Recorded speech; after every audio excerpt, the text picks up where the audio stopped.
High friends welcome back to my channel मयनार रान्नाघर। आज आपनादेर संगे शेयर करब नतून एक रेसिपि पेपर प्लास्टिक चाटनी। ठीक जेभाবে अनुष्ठान बाड़ीते हय ठीक सेई भावे आपनादेर रान्ना करे देखाबो। एक बड़ साइजेर पेपे निয়েছি, এটা এবার ছাল ছাড়িয়ে কেটে নেব।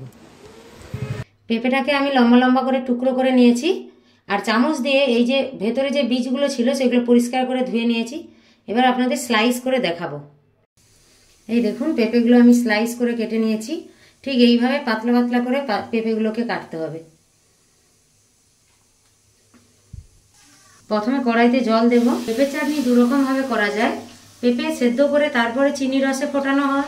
আর এক পদ্ধতি হচ্ছে আগে চিনি শিরাটা বার করে শিরা বার করার পর ওই চিনি শিরার মধ্যে পেঁপেটা দিয়ে করতে হবে। তো আমি দ্বিতীয় পদ্ধতি অ্যাপ্লাই করছি। তারপর চিনি দিয়ে দেব। প্রথমে কি চিনির শিরাটা বার করে নিতে হবে। যতক্ষণ না চিনি গুলে যায় ততক্ষণ কি এইভাবে নেড়ে যেতে হবে। আর অনেক সময় কি হয় চিনিতে নোংরা থাকে, তাই জন্য চিনির রসটা একটু কালো দেখায়। আপনারা চাইলে ওটা দুধ দিয়ে দিলে কি হবে, নোংরাটা ভেসে উঠবে, তখন ওটা তুলে ছেঁকে ফেলে দেওয়া যাবে।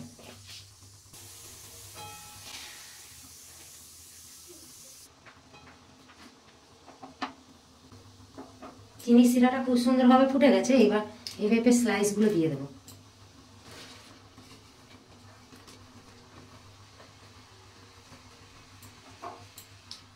পেঁপেটা এই শিরার মধ্যেই ফুটতে থাকবে, প্রায় 10-15 মিনিট এইরকমই সেদ্ধ হবে।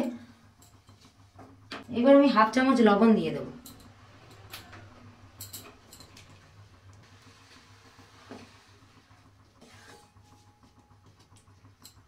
এবার এটা আমি চাপা দিয়ে দেবো আর 10 মিনিট ধরে এটা সেদ্ধ হবে, যতক্ষণ না পেঁপেটা ট্রান্সপারেন্ট হয়ে যায়। সেদ্ধ হয়ে ট্রান্সপারেন্ট হয়ে গেলে তবে আমি এই চাপাটা খুলবো।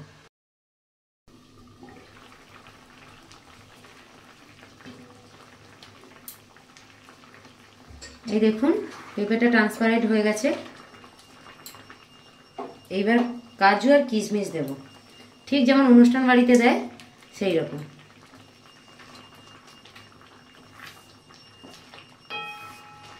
চিনি শিরাটাও কি সুন্দর গাঢ় হয়ে গেছে। এটা আরও কিছুক্ষণ ফুটিয়ে নেব। এইবার গ্যাসটা বন্ধ করে দেব। একদম শুকনো করে নেব না, তাহলে চিনি শিরাটা আরও টাইট হয়ে যাবে। একটু হালকা পাতলা থাকতে থাকতে বন্ধ করলে ঠান্ডা যখন হবে তখন খুব সুন্দর হয়ে যাবে। গ্যাসটা বন্ধ করে একটা লেবুর রস দিয়ে দেব, তাহলে কি চাটনিটা টক মিষ্টি স্বাদ আসবে।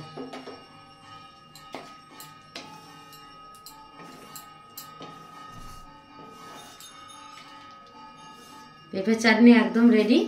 এবার আপনাদের সার্ভ করে দেখাবো। পেঁপের এই প্লাস্টিক চাটনি যদি আপনাদের ভালো লাগে তাহলে লাইক ও কমেন্ট করবেন। আমার চ্যানেলে নতুন হয়ে থাকলে সাবস্ক্রাইব করে পাশে থাকবেন। আবারও ফিরে আসবো অন্য কোনো রেসিপি নিয়ে। সবাই ভালো থাকবেন, সুস্থ থাকবেন।